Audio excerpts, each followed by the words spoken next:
incredible. Absolutely fantastic blend. Más sabor, not más fuerte, so it's perfect for me. Thank you very much. Coming from you, that means a lot. We try to do our best together with Roy when he tells us about the project. You know, we start working right away, and it's a pleasure. It's a pleasure that it finally come to life. So that's what we do. That's what we love to do. Did a great job with this one. I mean, I'm going through these like crazy. I think I've smoked through about 10 boxes already. And I can tell you, I haven't had one where there was any draw problem. And every single one tastes exactly the same. So the blend integrity is absolutely perfect, which is so important. You know, you don't want to open one box and in your mind and from your palate, it tastes different to the previous box. But these are all absolutely perfect. So I'm guessing it was just a one batch production, obviously from the same bales of tobacco, because otherwise you couldn't get them to be so identical. Yes, and you know, the fact that we are the farmers of the tobacco, that makes things more easier for us. That's what I love to do, to be on the farms, to grow tobacco, so we know exactly in Mitchell where the tobacco come from. Yeah. We know exactly how many days that tobacco were on the field before we harvest. How many days those leaves were in the curing barn. Listen to this. How many days were in the fermentation room? The temperature that every pilon get. I'm a witness of that. You know, because I'm the tobacco grower, so I vertical integrated since the very beginning to the final steps, which makes things much more under our control, and the things that we want to do with the tobacco. We know exactly what kind of fertilization we use in the tobacco. You know, we know everything because we're part of that. We're part of it since the very beginning, and that's, for me, it's a big differentiator. Well, I think it ensures consistency, which for us as cigar merchants is the most important thing of all. We just want the cigars to be consistent. Every time you open the box, the customer opens the box, you just want the quality and the blending and the construction to be completely consistent. So I think you've probably nailed that. You know, as good as the best in the industry. For us, the best in the industry is Davidoff. And I think you're definitely on a par quality-wise, in my opinion. What do you say, Roy? Give us your opinion. I agree. Roy, you look like you're on fire, man. What's going on? Open the window. The lighting. Open the bloody window. Have you got a window, or are you in prison again? I'm in prison again, yeah. Yeah. I'm due to be released next week. Hello, Karen. Welcome back. Nice to see you again. Hello, everybody else. Nice to see y'all. Exactly. So we're going to start off this session for this evening. So with us today, we've got Nestor Plasencia Jr. We also have John Toader from Flor De Cana Rum with us today. So we're here to talk about the Plasencia Orchant Seleccion, the Telica. It's pretty much a year ago, just short of a year ago, that we started talking about this project first with Nestor at Intertobac. So me and Mitchell and Paul had the conversation before that to see if this was a possibility. And well, we're here to enjoy the fruit of their labors, really. So we're going to talk a little bit about the cigar and the rum, a bit about the background of Plasencia maybe first, if Nestor can tell us, for those of you who have not met Nestor before. And then if you have any questions, then please put them in the chat box. We put everybody on mute, so there's no unnecessary interruptions. And then we hope for a good session. So if you haven't lit up your cigar yet, then please do so now. Get a glass of rum if you have the opportunity. Sit back and enjoy. So Nestor, welcome again, as I said earlier. Thank you for taking the time out. For you, it's still morning. For us, it's a little bit later. But if you can tell us a little bit about yourself, you know, about Plasencia. You already highlighted some a little bit earlier about that you guys do everything yourselves. But yeah, for the people who don't know the full background story, maybe it's nice to tell us that. Yeah, for sure. Thank you very much for the opportunity. For me, it's a pleasure every time that I have the opportunity to tell a little bit about the love that we have for this beautiful industry. This is a love story since 1865. With the Plasencia family start growing tobacco in Pinar del Rio, San Luis, in Cuba. But Eduardo Plasencia came in 1865 from Canary Island to Cuba, start this love affair with the Plasencia and the tobacco. Since 1865, we've been growing tobacco every year. Every year, we just started the 155th crop. Right now, we have the seeds already on the greenhouse. So it's been an amazing journey moving from Cuba, and Cuba start the growing tobacco till 1965, when we have to move from Cuba to Nicaragua, start all over again. That was my grandfather already that was been working with his father. So third and fourth generation moved to Nicaragua to start with the business again. In the same year, in 1965, they keep growing tobacco the same year. So we never skip a crop. Start working with a company that hired my grandfather. My father was 15 years old during those days, and I started growing tobacco. Never give up. They built a nice size company also in Nicaragua, and then in 1979 we have to move from Nicaragua to Honduras to start all over again. So it's a history of passion and resilience, because the thing that I've been raised of is listen to these stories of these amazing and brave men that create something from scratch twice.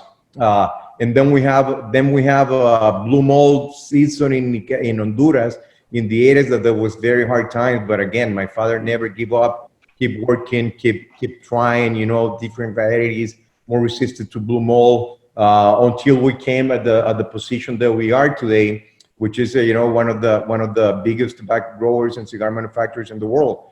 Which is it's a big accomplishment, but what the thing that I'm more proud of is the quality of the products that we make, and the passion and the love that we make for the cigar. So I did a pretty long story, pretty short, but any question that you have in the middle, I'm here to answer all these questions. Perfect.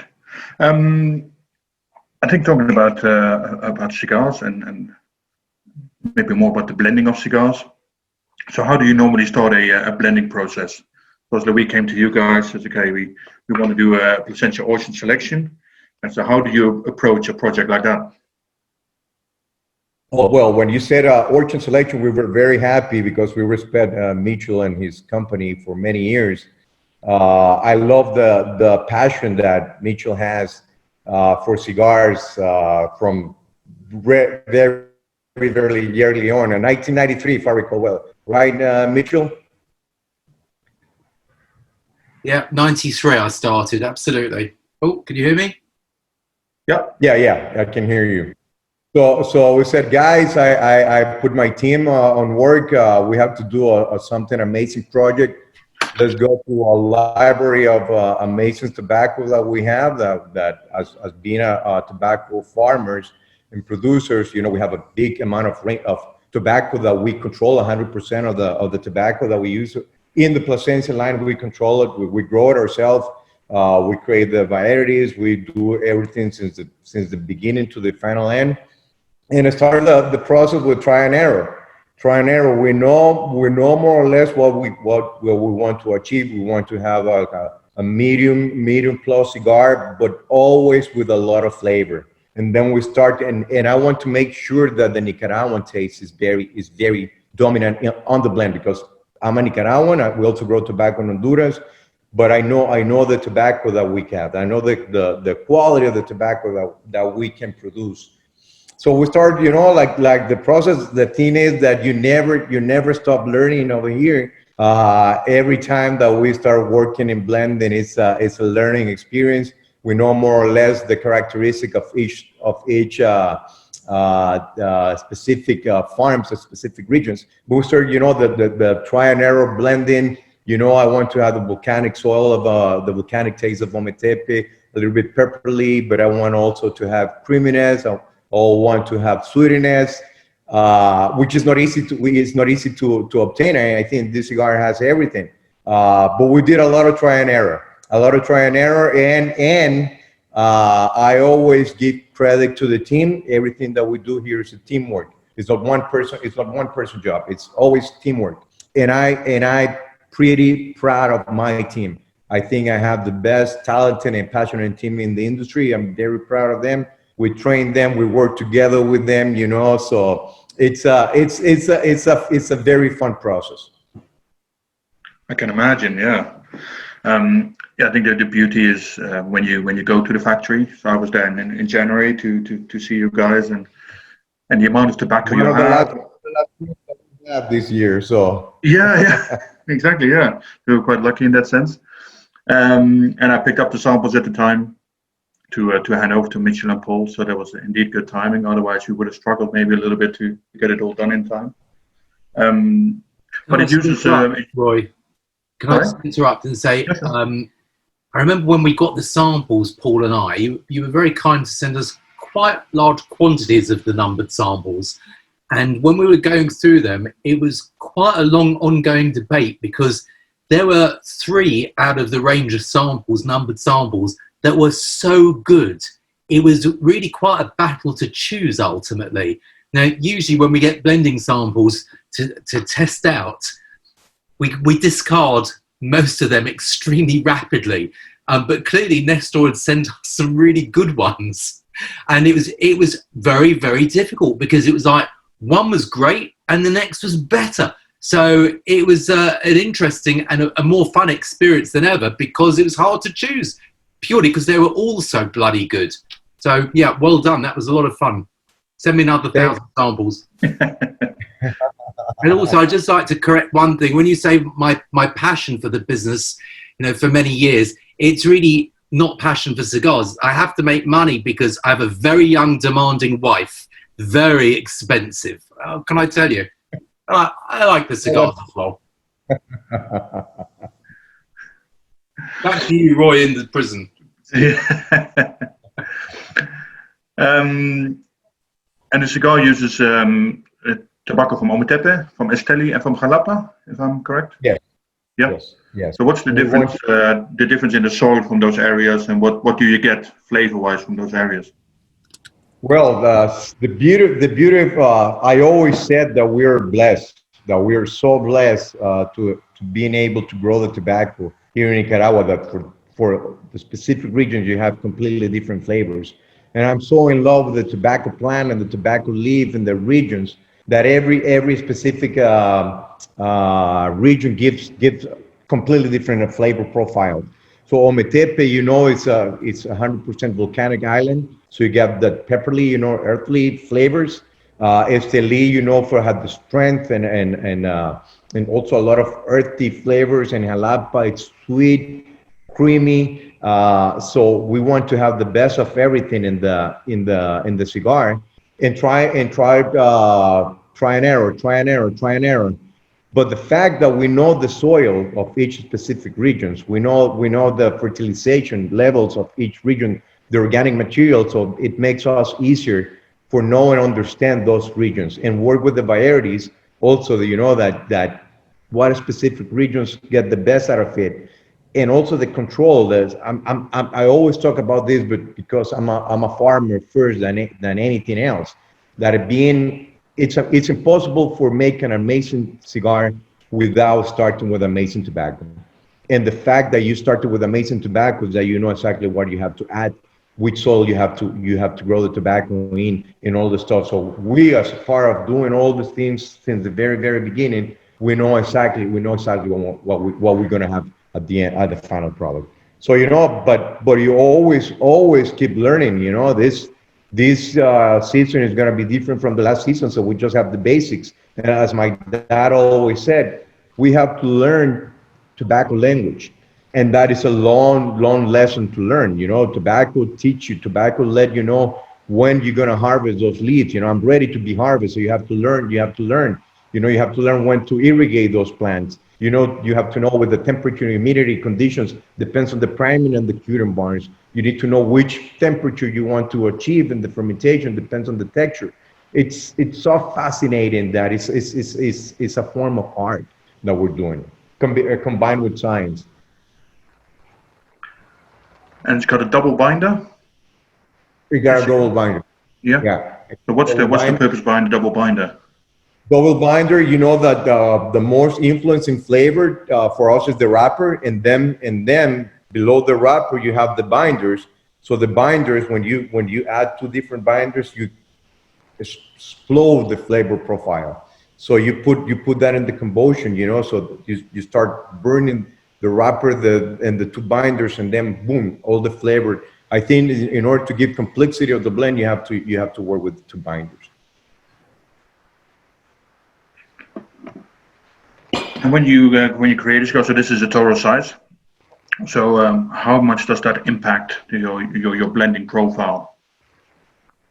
If you make Robusto or Toro, you know, how does it affect in terms of the blending process? We always try to work when we start blending in a 52. I think it's a right diameter to work, so you can add the leaves of tobacco that you want.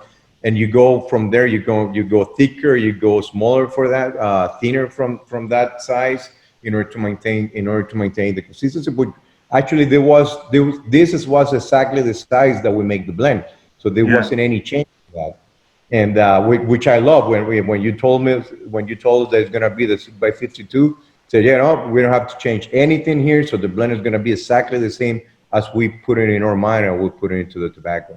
So I think it's the right and assist the interest also have the length in order to have the right temperature during the smoke time. And you know, I think that's one of my favorite sizes as well.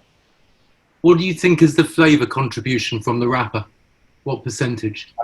I think you know that depends in so many variables. I think, you know, in a normal blend, when you don't have too much ligero inside, I think it can get into 60% or 70% of the influence of the blend. Unbelievable. In a 50 ring gauge or 48 ring gauge, if you go thinner, if you go thicker on the ring gauge, you know that percentage is gonna. And if you put too much stronger tobacco in the inside, I think that will also, the percentage is gonna go down. Interesting. But wrapper. That's why, you know, we say that we're tobacco wrapper farmers, which is that separate the kid from the man. If you grow wrapper, my friend, you need to know what you're doing. That's a completely different ball game, because investments are so high, and you need to have a good yield of wrapper in order to pay that investment with the cheesecloth and everything. But this is, you know, the beauty of that's gonna be how people are gonna fall in love with it. And that's the first impression. So you need to have the perfect that you can, and that's the only way to have it is again knowing what your soul has. You know, I'm a big lover of nature, and I think I still have so many things to learn about nature and about soil. You know, what the soil can add, the nutrients that can add to the tobacco, and that nutrient dense that will give you so much strength and so much flavor in the tobacco. So that's what we add a lot of organic materials in our wrapper fields. You know, the way that when we're gonna harvest those leaves, the cheesecloth, you know, in order to protect the leaf from the sun, and they can go and look for the light and start to grow taller and thinner the veins. It's fascinating. It is fascinating, and to be part as a witness, you know, and a protagonist of all this beautiful story, you know, it's just makes me proud, and knowing that I need to have a lot of things to learn, together with my great group of team. We've got a couple of questions come in. Ray, you had a question? Yeah, hi guys. Thanks for that opportunity to meet you, Roy, all the people in the team, and yeah, good to be here and to see every familiar faces around. Nestor, my question is: you mentioned dual binder. Is that percentage with the wrapper changed when you use two binders, or it's still the same? If we use two binders, if the cigar is going to change instead of using one. I think what he means is if you use a dual binder, you're talking about the impact of the wrapper, the flavor of the wrapper, how that impacts the cigar. So does that change if you have a dual binder or just a single binder? Yeah. For us doing a dual binder, you know, we'll give more complexity on the tobacco at the end. You know, the final taste is gonna be more rounded. Is what we try to achieve when we use dual binders. Thanks. My pleasure. And Tom, you had a question? Yeah, hi, all. Hi, Nestor. It's a pleasure to meet you. You were talking about Ligero earlier. How much Ligero is too much Ligero? Man, that's not a exact answer to that question, because it depends what you want to achieve in the blend. I'm the blending process that we always do. We're blending for flavor. We blend it for flavor in all different strength level. So if I want to have a mild cigar, but I want to have a full flavor in a mild cigar. If I want to have a strong cigar, I do want to have a full flavor in that strength cigar. The only way that you can do it, you know, is knowing the tobacco and give time to the tobacco. It's amazing what time does to the tobacco. If you want a cigar that you're gonna break your chest because it's so strong, put a lot of Ligero under fermented, and you're gonna have a strength, but the flavor is gonna go down because it's not gonna. For me, it's not gonna be enjoyable experience. So we always try, because we want to give you guys the best smoking experience, the best enjoying experience with the cigars. So, you know, we want to take the time in order for you guys to try it. And in the middle of this craziness, you have an amazing 2 hours, 1 hour and a half of enjoyment. I truly believe we improve people's life when they try one of our cigars. And that's a big responsibility that we have. And at the same time, we're improving the life of the people that make the cigars and that grow the tobacco. Because we give a scholarship to them. We gave daycare centers. You know, we gave training and fair salaries and the thing that we can do the best, because I'm very proud of my team, because I truly believe that we work together with them in order to produce the best of our abilities. I think, Karen, you had a question early on, which I missed. Unmute. Karen, you here?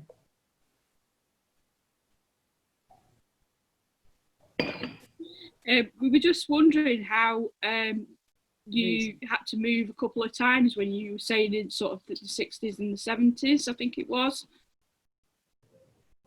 Did we get that?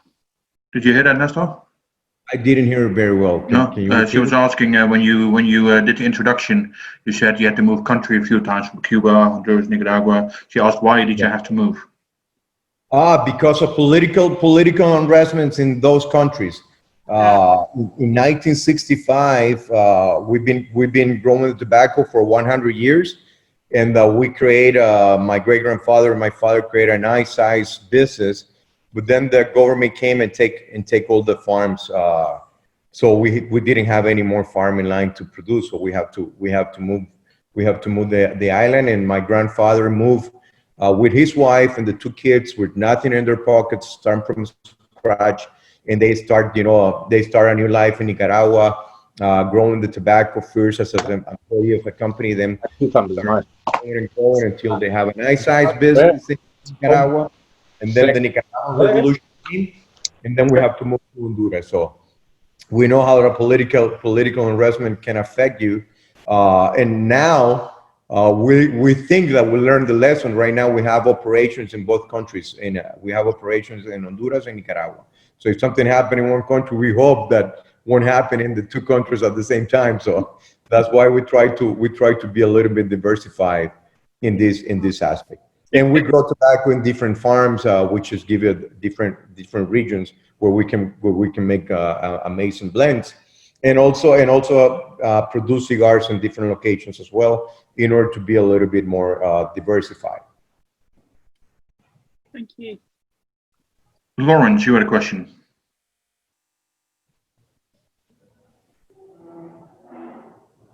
I think his microphone might not work, actually.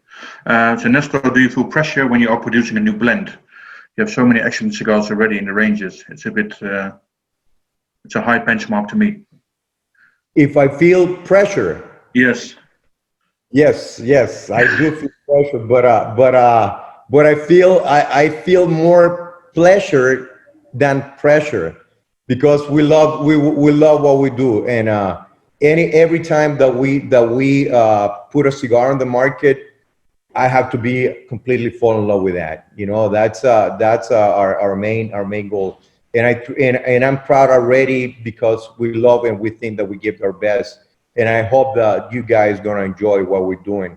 But there's still pressure. For me, this is the best time in the cigar industry for the amount of amazing cigars that are on the market, which is give you put pressure on you that you have to come with something outstanding.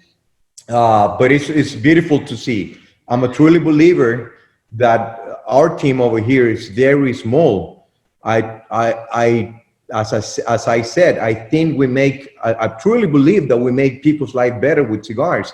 But there's a lot of people that doesn't understand that yet. So it's our goal to talk to them and, you know, tell them what you're missing. Don't miss the opportunity to relax, to enjoy, to see the smoke rises, you know, to have a nice conversation like we're having right now. Cigars, as my dad said, is the big unifier.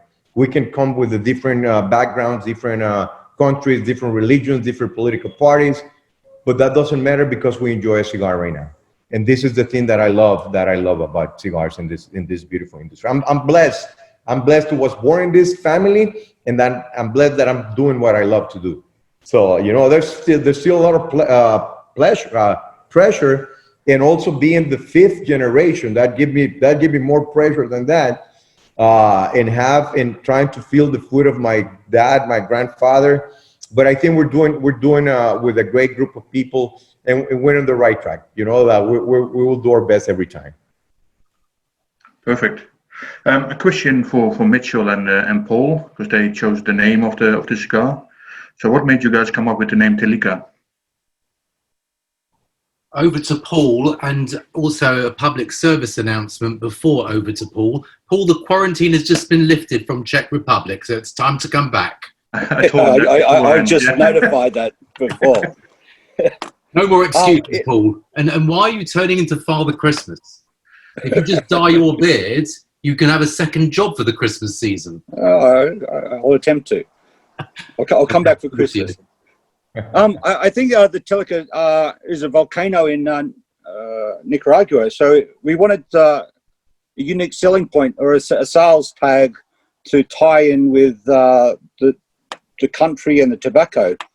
With the cigars being born from the fertile grounds in Nicaragua, I thought it tied in well, and it gave a name to the cigar that we could utilize in terms of promoting it.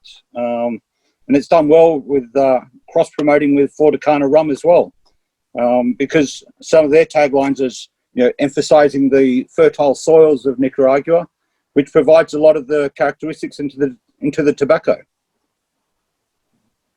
Cool. Thank you. And the fact that you guys give us some freedom to work, I really love the art form. Can you see it? You know, with the warm colors and the volcanoes as shadows. So I really like the concept.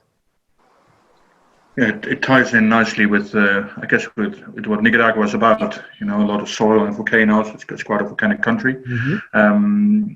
And as Paul mentioned, yeah. Well, I invite you guys to visit us when this craziness finish, so you can feel it by yourself. It's nothing to come here and enjoy the cigars in the country of origin and the rum and the people. You know, you're gonna love it.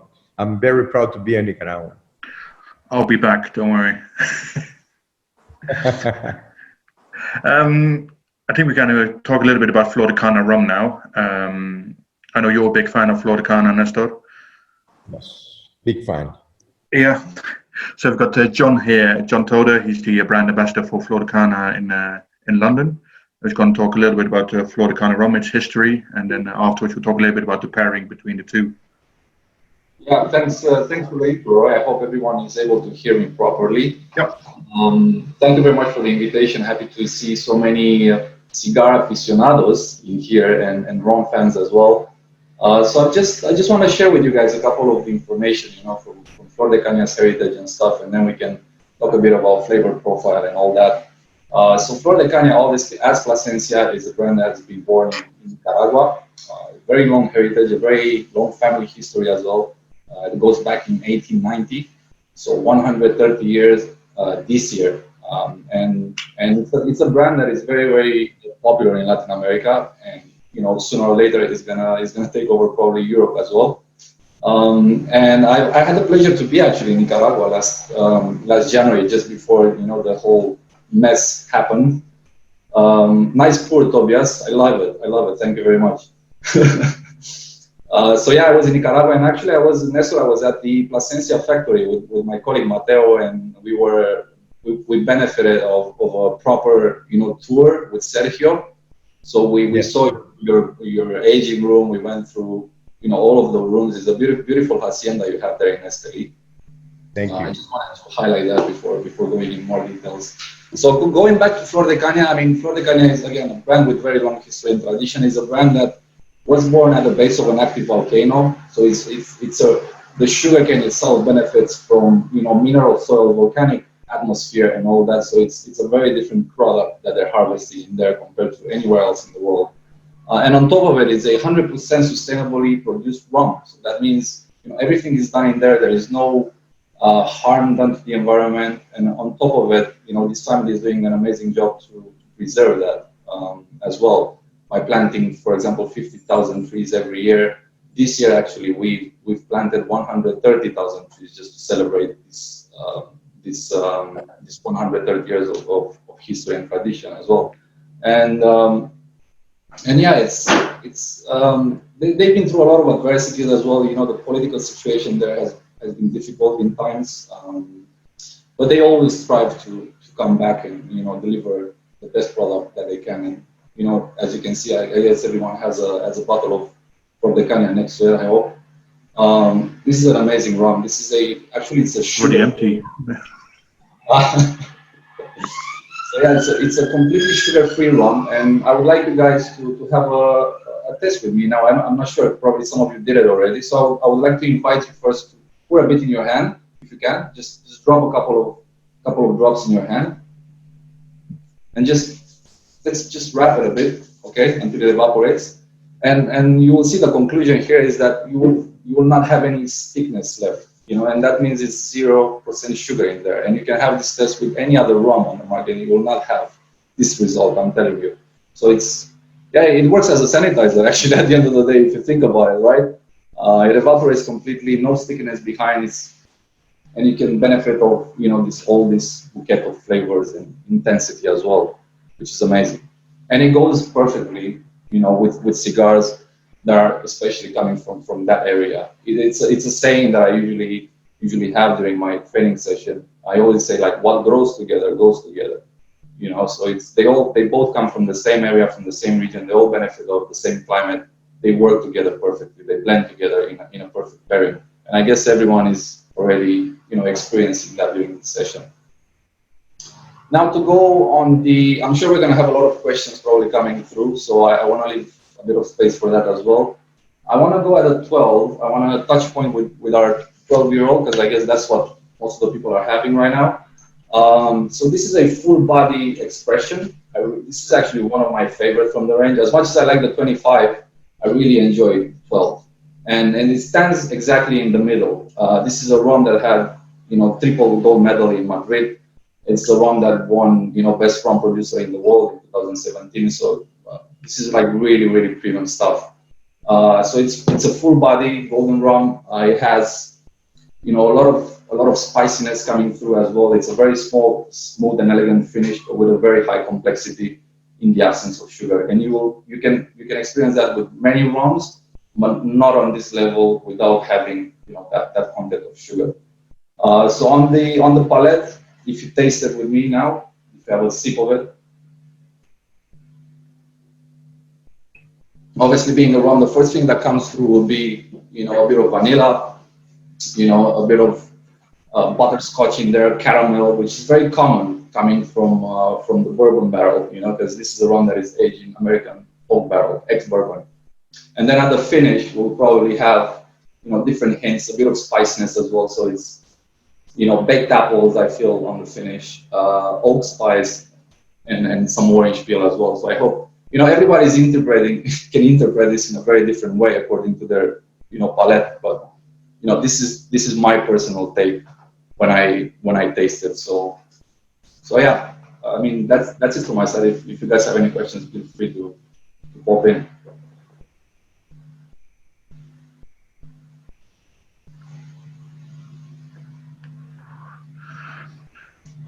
So talking about pairing, so there's a question from Tobias.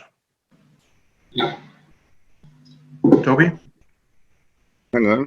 Hello. Hello. Hi, it's Toby here. If we're allowed to ask, obviously, because it's usually straight secret, but do we know what distillery or what kind of brand the bourbon barrel is coming from? Yeah, no, it's no secret. I mean, they are taking. I know the family is taking barrels from different bourbon houses, but mainly it's I think it's Jack Daniels and Jim Beam. So yeah, I don't have any problem. You know, it's a funny thing because loads of people in the industry don't like to say Jack Daniels because it's obviously it's a fairly entry level. But don't tell it to the JD people. I'm gonna kick them in the back. But they leave everything in the barrel just long enough, so there's enough left in the barrel to give goodness to the secondary liquid is getting in there. So actually, they're the top barrels in the industry. So it's brilliant. Yeah. So the barrels anyway are when they receive at the distillery, they're double charred, so that means all the bourbon or excess is coming out of that, and you're left just with the flavor inside the wood. So when the rum is interacting with that, will captivate some of those notes like caramel, like butterscotch and all that, which is very common for bourbon, right? And because one thing I want to touch point during aging is 100% aging is 100% natural. There is no additives or any artificial kind of flavoring going in there. And the warehouses where it's stored, again, there is no kind of air conditioning to help that evolve, and everything is done on a very high level of humidity and temperature as well. And one interesting thing that Flor De Cana is doing at the factory is to stop the excess, because obviously when you have high temperatures and humidity, a lot of evaporation will take place, right? So the loss can be enormous in a year time, right? So what we're doing, we're inserting actually plantain leaves between the staves of the barrel, which is a very common plant in Nicaragua, and that stops. I mean, it slows down the evaporation level around 6%. We've got a few questions coming in. I think Karen had a question on how's the 25 different in flavor from the 12? Well, as any, the way aging process works is like the more you keep your product, your rum or your whiskey or whatever in the barrel, the more intense flavors you will get, right? So the longer the aging, the more complex the flavor will be. I think there's a question for probably both for you, John, as well as for Nestor. Which is your favorite rum from Flor De Cana and why? That question is for me or for Nestor? Well, we'll start with you and then we go to Nestor. Well, I said it previously, I really like the 25 as well. Obviously, everyone would love to have such a, intense kind of flavor, but I definitely prefer the 12, and I'm a bartender at my essence, right? Before being an ambassador, I was a bartender. So this is very, very suitable for cocktails as well, where the 25 can be a bit expensive to be used in making drinks. But with the 12, you can definitely, work with it and create some really interesting stuff, like an old fashioned, for example, which is perfectly to be enjoyed, in a cigar as this one, which is amazing, by the way, Nestor. I really love it. I forgot to mention it. Thank you, my friend. Which one is your favorite, Nestor? I like them all, man. I like them all. So they're good. They're really good. But the one that I drink the most is the 12 as well. Yeah. I really like the 18 because I think it's in the middle of the 12 and the 25. So which is I think that's an amazing rum, and a special occasion. The 25 is my go. It's amazing. It's amazing rum. Yeah, I think what I love about Flor De Cana is it captured the taste of Nicaragua, which I'm very proud of. So I really like it, and that's the best drink, my best drink to pair cigars with. A couple of weeks ago, we did a session with one of our Camacho cigars, the Nicaragua barrel aged. And that's actually tobacco aged in Floricana 25-year-old barrels for 6 months. Yeah, yeah. What's Ricardo's favorite? Hello, Ricardo. Hello, pleasure to see you. And if that allows me to jump in and ask a question as a comment, I would love that if I can maybe jump in the queue or just get a little bit of privilege in a way. But I do absolutely, Mitchell, absolutely love it. I think, and congratulations on this fantastic achievement. And very good to see you, Nestor. Very good to see you, Rodrigo. John, congratulations as well, and on what you're doing for Flor De Cana. And I just briefly want to make a comment, if I may. And above all, I was talking to someone, I think I put it out there somewhere. This is the kind of thing that, as a Nicaraguan living abroad, a Nicaraguan wanting to see Nicaragua and relations with the rest of the world as good as they can be. This is the quintessential result of a great partnership. UK, Nicaragua. Doesn't get any more beautiful and symbolic than a great cigar like this. And having a mind, having Paul, having Mitchell, and having you, Nestor, and everyone in the team come up with this beautiful cigar. I tasted it the first time while I was in a very special place in Portugal. I'm tasting it here right now in London, and it tastes incredibly beautiful. So from a Nicaraguan point of view, as someone, it fills me with pride.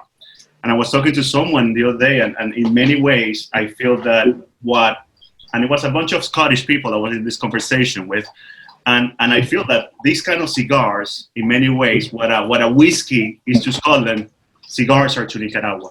We are that kind of producing country. We are that kind of quality. And when you go around the world, they recognize us now more than ever for the quality of our cigars. It's sort of a symbol, which links really strongly with what we were talking about here are the two products, right? This is volcanic people, volcanic land, volcanic product.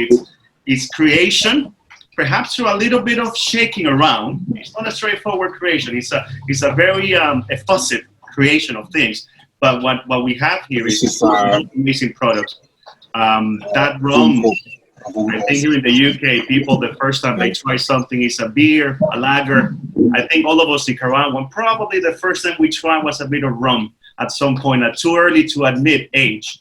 But that's how it's part of our, our from a subconscious collective nature of Nicaraguans. Flor De Cana, it's there. It's part of our DNA. Somehow it got transmitted from our 1890s when they started producing this amazing product. So congratulations, an honor to be here. One thing I wanted to touch upon, Nestor, talking about how cigars make people happy and enhances the quality of their life. And I couldn't agree more with you on that point, not only as a consumer, as a cigar aficionado, but the kind of work that you do, that your family has done through difficult times and more steady times throughout all your history in this industry, and how many people are happy in Nicaragua, the people working in the fields, the people working in the farms, the people that you, through all the many projects you have in a social impactful way, help support. So one question, or perhaps a thought for many of us sitting here, some of us will know a little bit more than others, the kind of great work that you do, how much you give back. And this also goes to Flor De Cana, which is, I think, Flor De Cana as well. There's very few companies around the world that give that much back, not only to the environment, which is, I think, but we're not going to get into too much in this question, but more is on the human aspect of it. So many of us enjoy it on a personal capacity. It's not easy. It's easy to convince people why this is such a great thing and why we enjoy it to an extent, right? But I think it's important to educate them as well and for people to know the kind of impact this has and why myself, as a government official, I'm so passionate about telling the world the work that Plasencia does and the work that Flor De Cana do, because Nicaraguans benefit. So as all of us, you are smoking a cigar, we're helping people in Nicaragua. So you should feel twice as good. Good karma and good feeling. So it doesn't get any more than that. So perhaps we'd love, Nestor, you could share a little bit, and I will learn a little bit more so I can tell this story to others of some of the great stuff that you do in practices at home, best practice, how you support your people and how you make Nicaraguans and our Nicaraguan people happy. No, thank you, Ricardo, for those words, man. That's what we do. And myself, as a Nicaraguan and actually from Esteli, you know, that they see where's the capital of the cigar in the world. That's makes me happy. And also, we understand the responsibility that we have for the source of all of this. People frequently ask me, what do you do for a living? You know, what do you do? And I always ask that I improve people's life with the best cigars of the world that we can produce. And not just the people that enjoy the cigars, also the people who produce the cigars, also the people to grow the tobacco, because, you know, all those social benefits that we do, that we do a scholarship, you know, we do very, very well in environment. We all the first and the only company in the world that grow organically grown tobacco in the world, certified. So we add a lot to the fields, in order that the more that you give, the more that you receive in life, in nature, in fields, in every aspect of your life. So doing that kind of stuff, what better business mission you can have, you know, that you are helping everybody since the beginning to the end. That for me, that's amazing. That's a reason to exist, and that gives us a lot of responsibility also. And we want to share that, you know, we want to share that with every producer in any industry. And we learn from Flor De Cana as well, you know, and other companies that are pretty involved in the people in their companies. And I think it's 100% sure that it's amazingly related to the quality of your product. If you're not do this kind of stuff, you cannot succeed in the long term. We're 155 years doing all the things, you know, since the very beginning. I remember when we hired at the very, very bad times in the 80s, moving to a new country and starting from scratch. There's a very, very hard financial time that we had. My father always find the money to pay the laborers. Sometimes we didn't have the means to pay the electricity bills, and they always help the people to work around us to go to school and all this stuff. So I was raised hearing all that stuff, and that's, you know, that's a better business statement that you can have. And as I said, if you're looking for the long-term vision or mission in your company, you have to do this. Otherwise, it's going to be short-term, and that it's impossible for any business to last that long if you don't take care of the people that surround your people, the community surrounded, and that's the only way to succeed. And that's the true meaning of success, I think. An excellent question. And if I may, just a piggyback on that comment, if I may, Mitchell, you know, and what we're just going through COVID, really harsh time for everyone around the world, not only on a personal health level, but also on economical means. And if I can sort of bring it to the UK in that sense, and many people might not see it this way, but I do. And the more I get to know you and your business, the more I see that as well. There is a big element as well here in terms of a retailer of your scale and impact and knowledge into why you're giving back to the community and your employees, keeping people working in very difficult times. So in many ways, I think that sustainability and giving back to the communities, not only to the consumers, which we're very thankful for, so keep it up, keep on coming with these beautiful things, but also many people may not realize the work that, you know, you are giving, and the employment and the jobs and everyone are giving as part of that supply chain, which is essential. Nestor wouldn't be in business if you didn't have people like you employing amazing people in your stores as well. And I've been to all of them, I think, and you have great people. So on that note, I want to also pass on that, again, from my perspective as an individual, as a deputy ambassador of my country in the UK, that recognition stands. And for that, admiration and support, Mitchell. Thank you very much. That's very nice for you to say. Thank you. So what's people's thoughts about the cigar so far? Let's get some feedback of people. We know Mitchell's, thought about them. I was going to ask the same, Roy, because, you know, I'm well into the last sort of third now, and for me, the sweetness in the blend is unparalleled for a Nicaraguan cigar. You know, we always used to think of Nick Kick for Nicaraguans, too bloody strong, you know.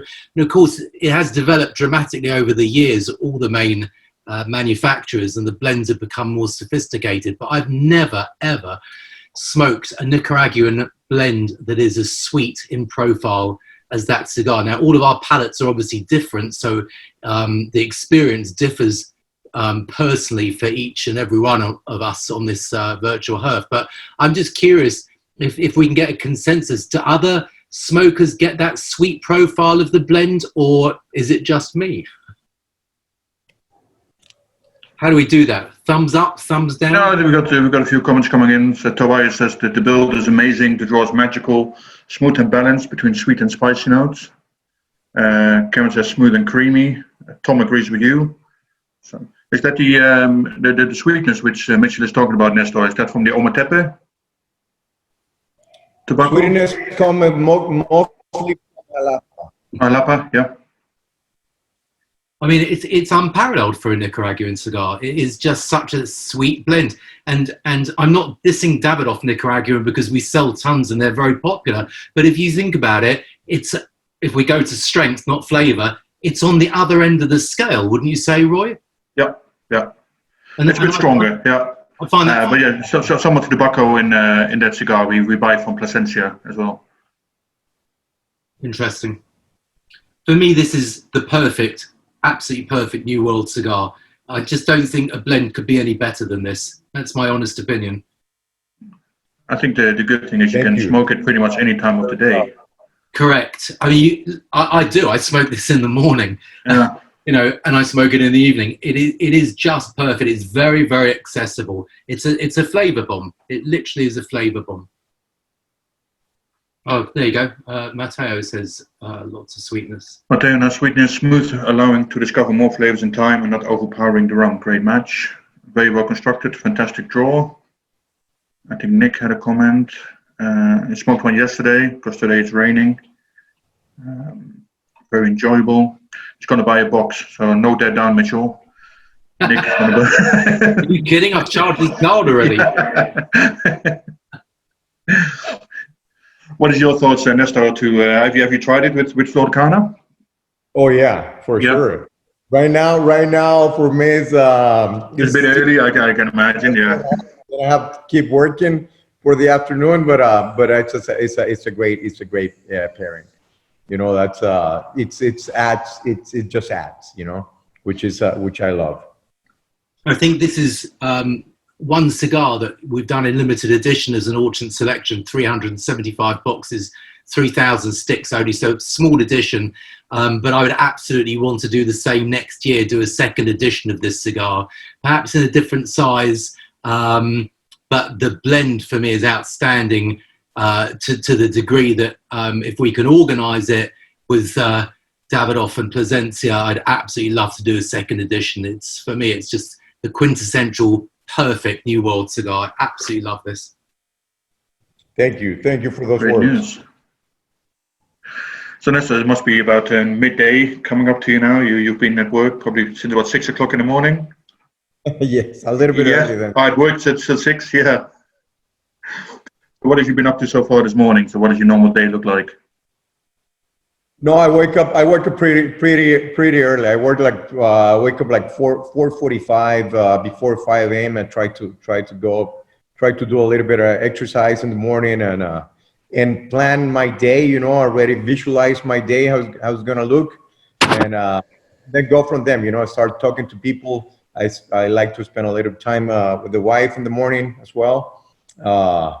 And then, you know, working, and I like to be in the rolling galera, and also in the fermentation rooms and aging with my team. In the afternoon, I'm going to the farm to see how things going, and because I need to be close to nature.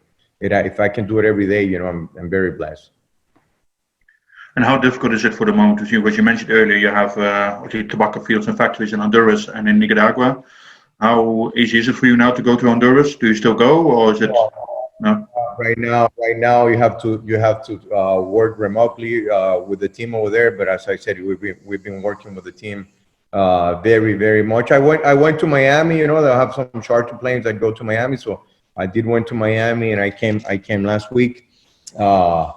So that was good. I see my team over there in Miami. I haven't seen Rodrigo, which is, you know, have been doing an amazing job together with you, Roy, and all the European distributors. But I want to be close to my guys. So, you know, right now Zoom is a better tool that we have. So Nestor, how is production generally for your range? Because we've heard lots of stories about Nicaragua, Dominica, Honduras, that production's cut dramatically because of distancing of the rollers and because of Corona generally. You know, how's it going at your factories? Well, it's a challenge. It's been a challenge since this start, but we move very fast. What we do, you know, we separate our people, and then we put a glass in the middle of between them, separate the people in the selection room and everything. But we have other facilities, so we move people to other facilities in order to have the space. And we actually increased production. We hire people also because cigars are so good that we're helping people to pass through these difficult times. The demand for cigars it's amazing right now. Yeah. It's a huge demand worldwide, especially in the United States. It's amazing, you know. So we are first. The most important thing is the security of our people, and nobody. We have you know some people with symptoms and everything where they go home, but we never have anybody really serious ill, you know. That's my biggest fear right now in the middle of all this craziness. But we have a doctors that explain to them, you know, you cannot over-educate enough to the people to understand the importance of care of ourselves in order to care for the people in your families and people that work together with you. But it's been a challenge. But in these times is when you see what you're made of. You know how you've been working. You cannot build a culture when the storm happened. You have to build a culture before, and the storm will happen. You know, it could be a disease, it could be, you know, a hurricane, it could be whatever, but the storm will come. So you have to be prepared for the storm, and we did a pretty good job for getting ready for these times. Well done.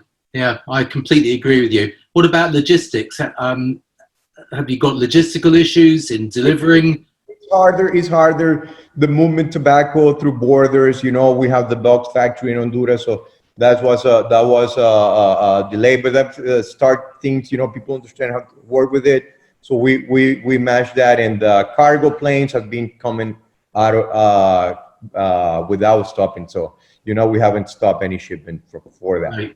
Good to hear. Most expensive to ship to Europe, you know, right now, which is, you know, the downside that we have. But we have to find different ways and all stuff like that. So, you know, try to react fast.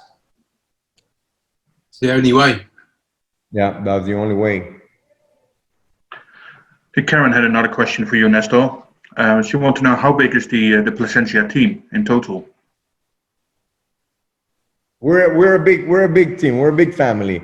We're in the peak of the growing season. We come to be like 9,000 people between Honduras and Nicaragua.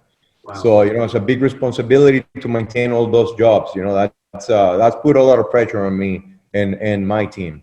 So my brothers. So I'm very happy and fortunate. I have 3 brothers and 1 sister. So everybody's working in the company. So we won the 5th generation to put the Plasencia name on the market, because we were my father and my grandfather and my great grandfather did amazing things, and I think that story to deserve to be told. Not for the ego thing, as much for the lessons I think that we can share.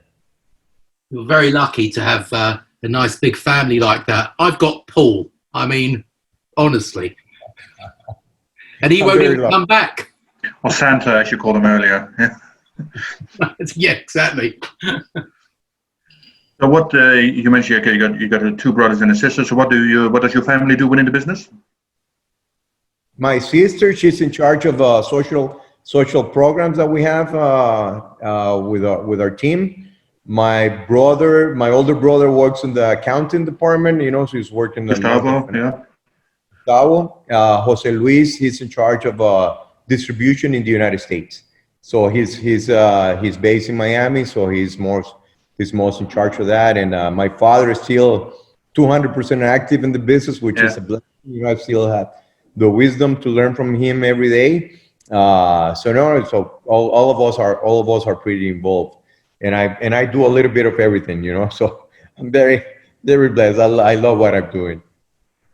How is it to work with your father? Because you're from different generations, so you're probably maybe a bit more progressive in your way of thinking than your father is. Do you Yes. clash about things, or do you discuss things? So There's always things that we don't agree.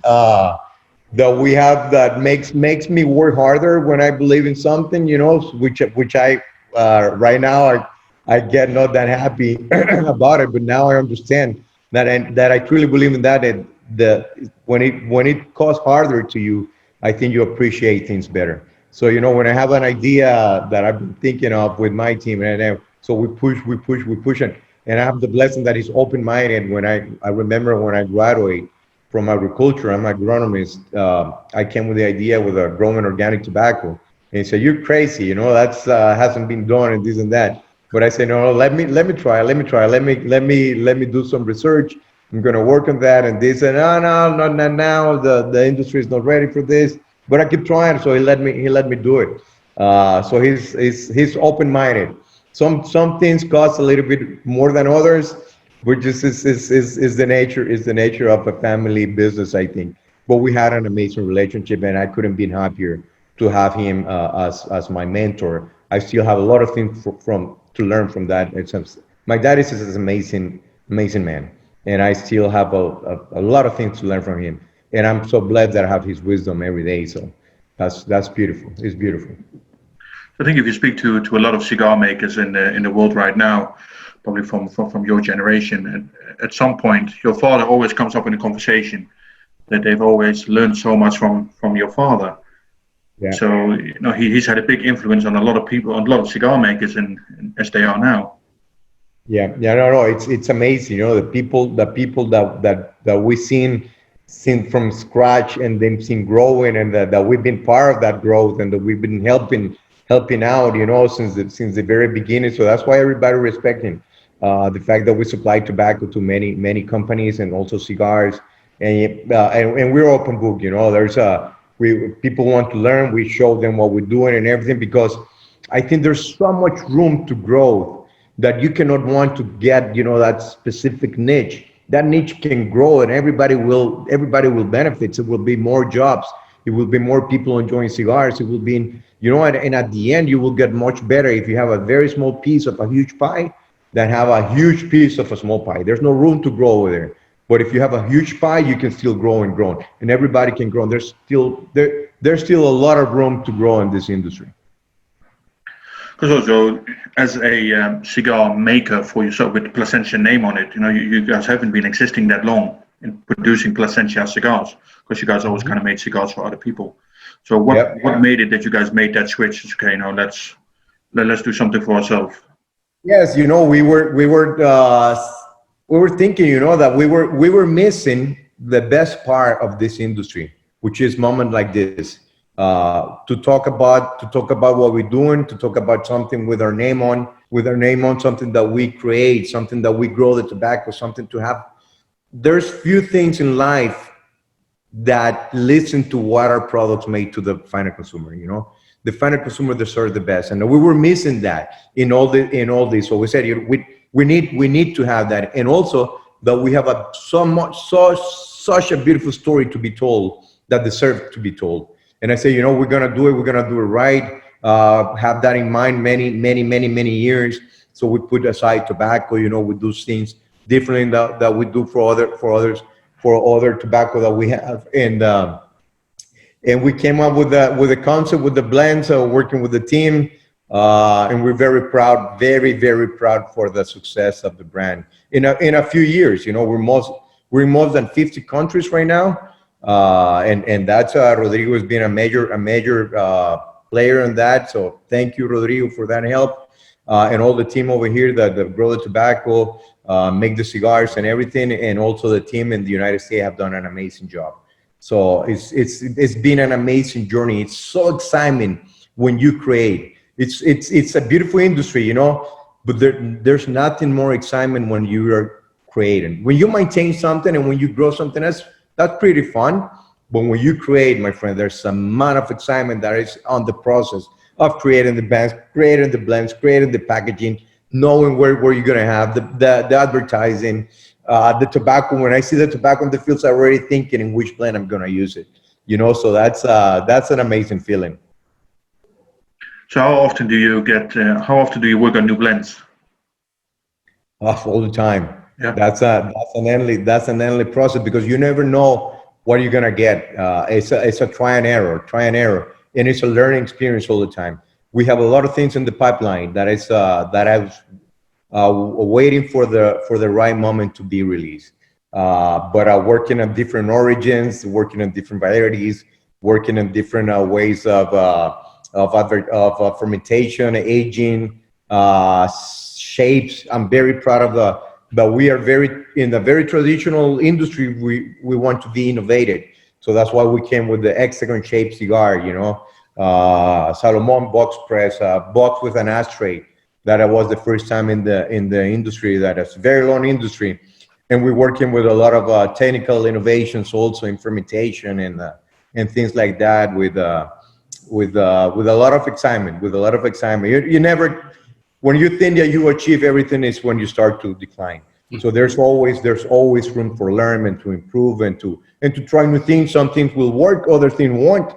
But the only way that you can know that is trying them, which is, we're waiting to have new origins, working with new people, collaborations, and very proud with the collaboration that we're doing for Mitchell right now, the one that we did with Davidoff in the US, Davidoff of Geneva. So there's so many things to come. Many things to God gives us life and health. You mentioned the one of the ideas you had, which your thought was the organic cigar idea. So what changes did you have to make in the growing of the tobacco to really get that off the ground? Well, that's a fascinating process, and I truly believe again, we have plans for the next 100 years, and the only way that you can achieve that, especially in farming, is that you have to take care of the soil, of the nature, of the water, of the raw material that are making the cigar. So I was learning how to grow vegetables in agriculture school, and I said we have to do this in order to add to the soil, add more. And when you give that organic material, there's nothing to cover the flavor of the tobacco, So we did a lot of try and error. We grow beans in order to absorb the nitrogen that is in the atmosphere. We produce our own organic earthworm that we put into the soil. We're working on different crops, mixed crop covers, and there's a new science that is called regenerative agriculture. So we're making tests right now in order to work with that, and it's fascinating. It is fascinating. So it's the way that tobacco was grown since many centuries ago, and with the new innovations in organic agriculture, there's makes your life easier. At the beginning, it was pretty hard, especially because tobacco is a fascinating plant. Tobacco, what amazed me about the plant is that you have different profiles within the same plant.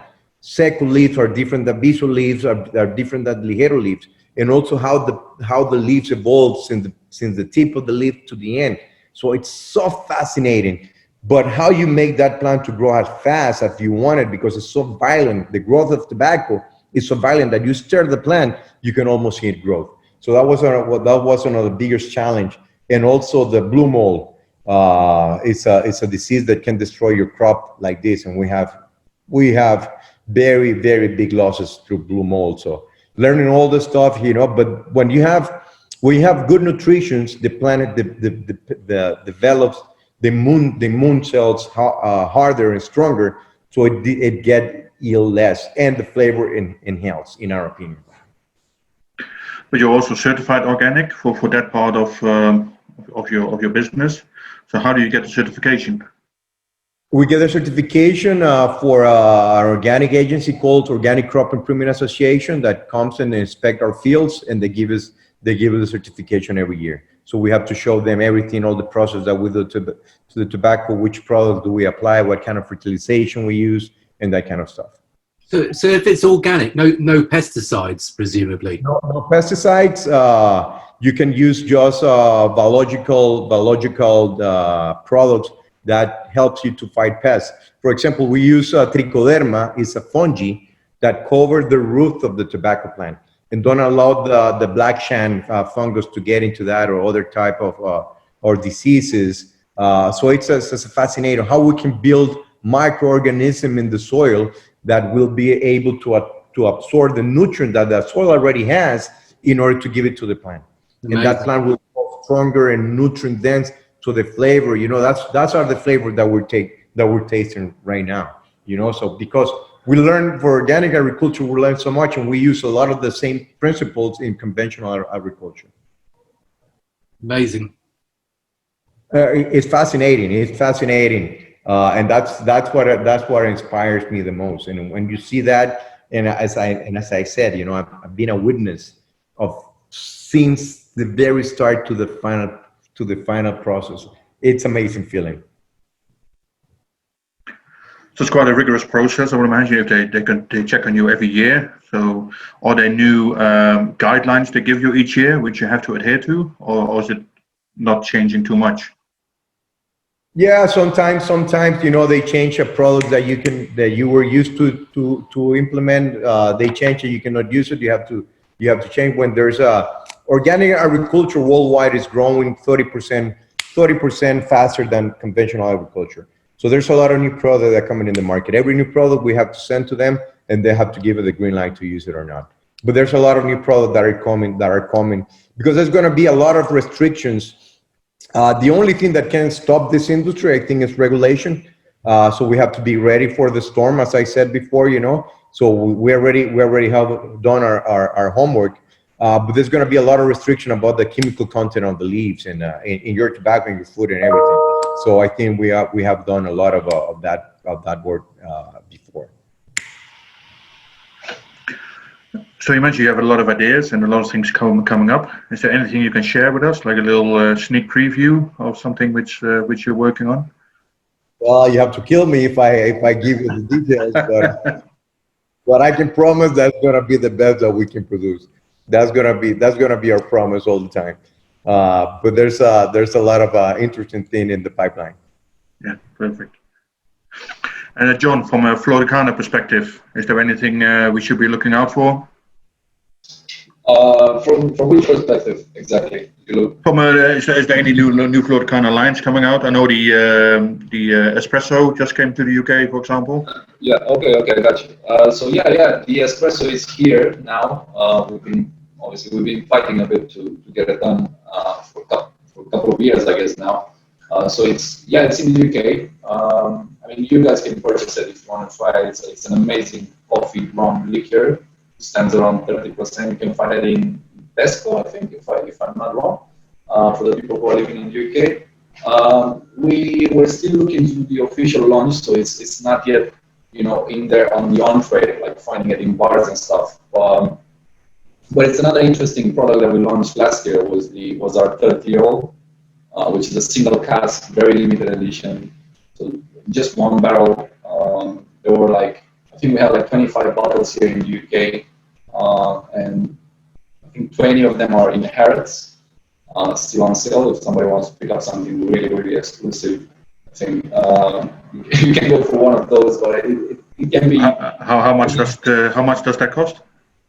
I think in Harrods you can purchase it now for, if I'm not wrong, I think it's around between 1,000 and 1,500 for a bottle. Yeah.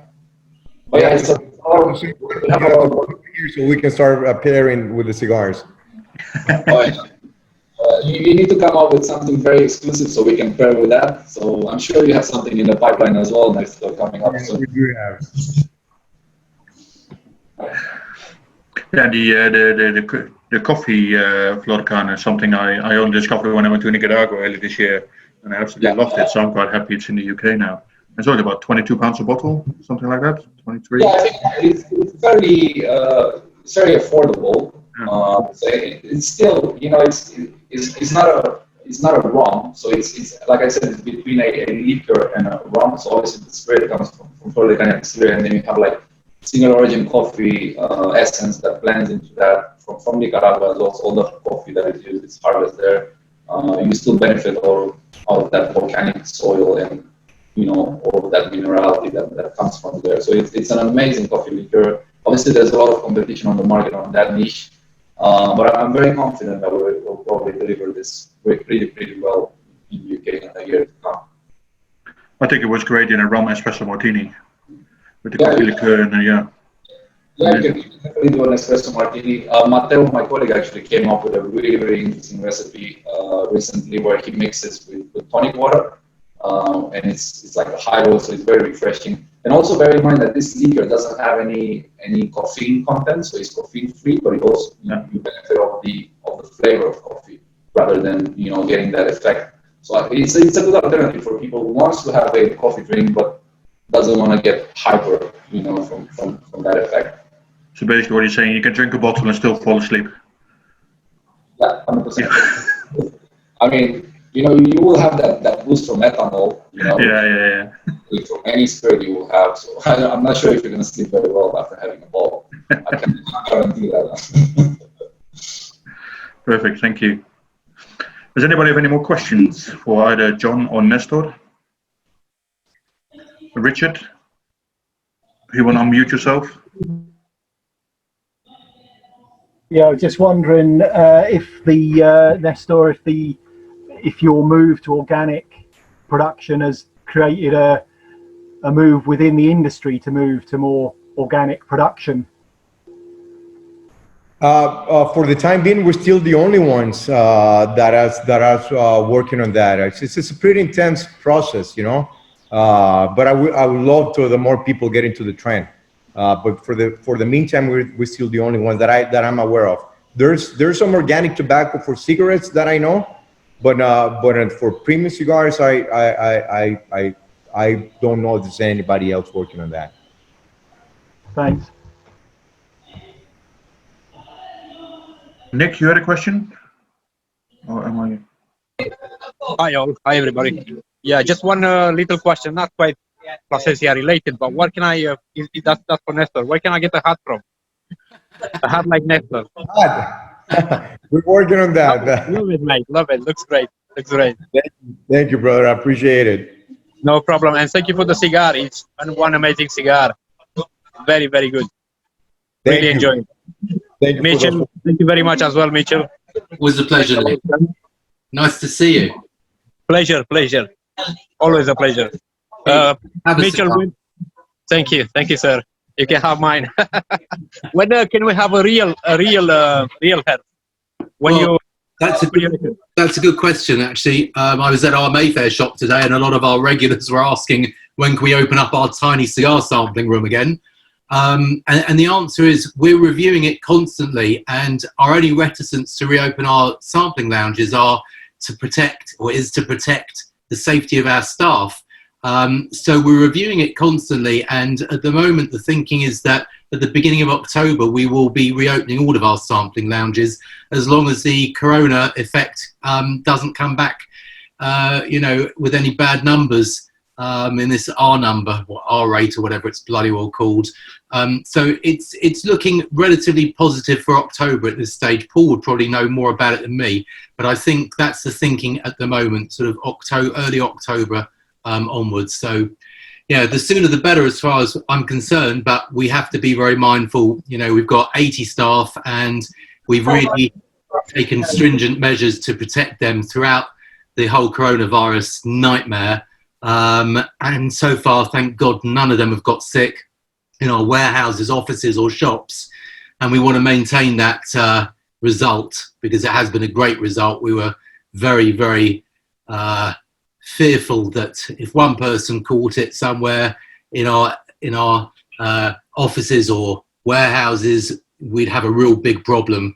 But we didn't, because we did protect everybody, and we continue to do so. So that's the long answer, because you never get a short answer from me.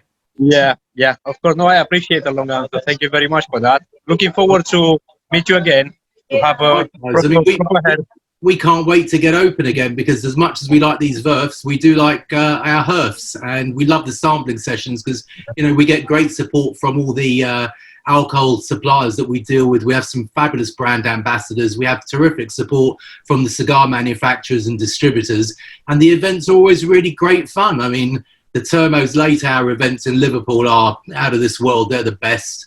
Followed very closely by Chester, which has got a fantastic sampling lounge.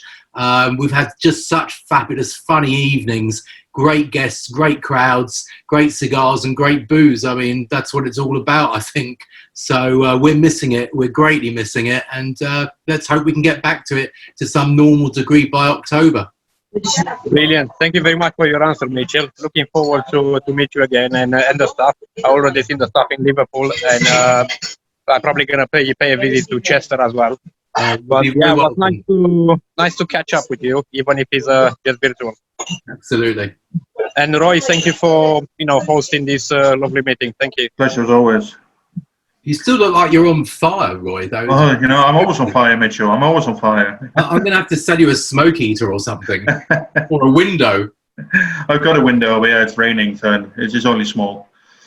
Yeah, it's pouring in London. It is, yeah, it really is. Unreal. You'll be happy to know that I met with Ricardo last night, and he recently tried vanilla ice cream with cigars after your recommendation. Was I right or was I right? He said, I loved it. He said...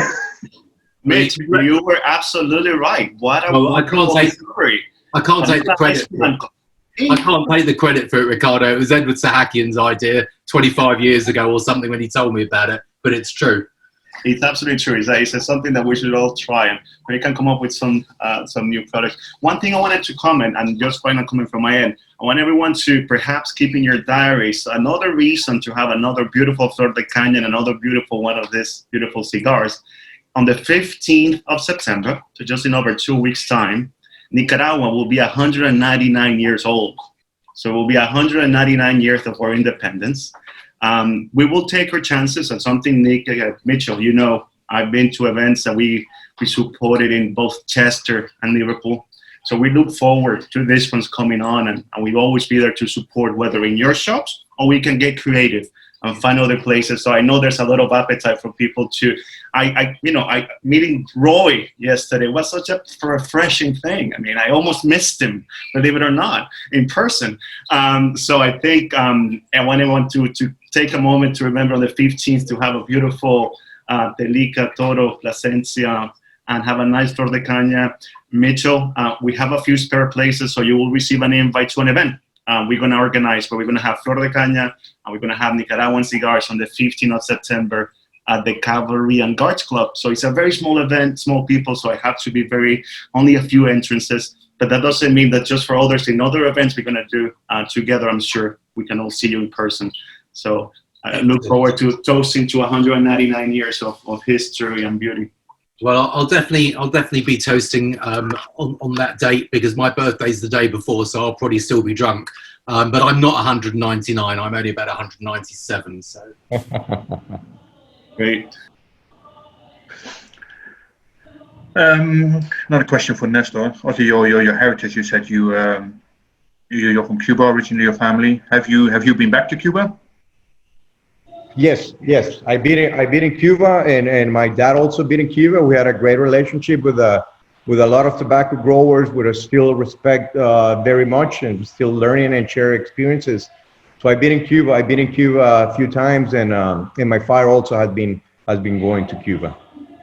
You recently also had people from Cuba, Cuban tobacco growers come and visit you in Nicaragua. Was it last year? Yeah. They came in February this year.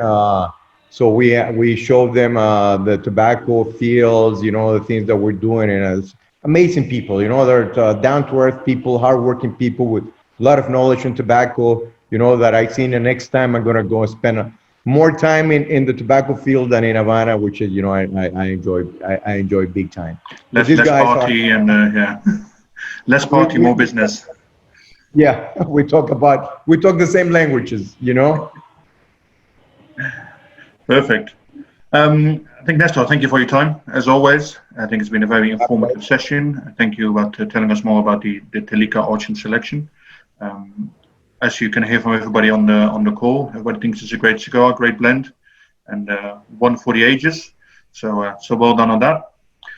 So John, thank you very much to tell us a little bit more about Flor De Cana and the history behind it. And I think the pairing works very well. A lot of people are quite intrigued in trying the 25-year-old as well. So you might, or even the 30-year-old if people want to splash out on £1,000. You never know. I think there's a few more virtual Herfs coming your way. I think Anthony or Paul will have the dates. Maybe they can tell the audience a bit more about that. Yeah, we're going to La Flor Dominicana with Diplomatico Rum on the 10th of September.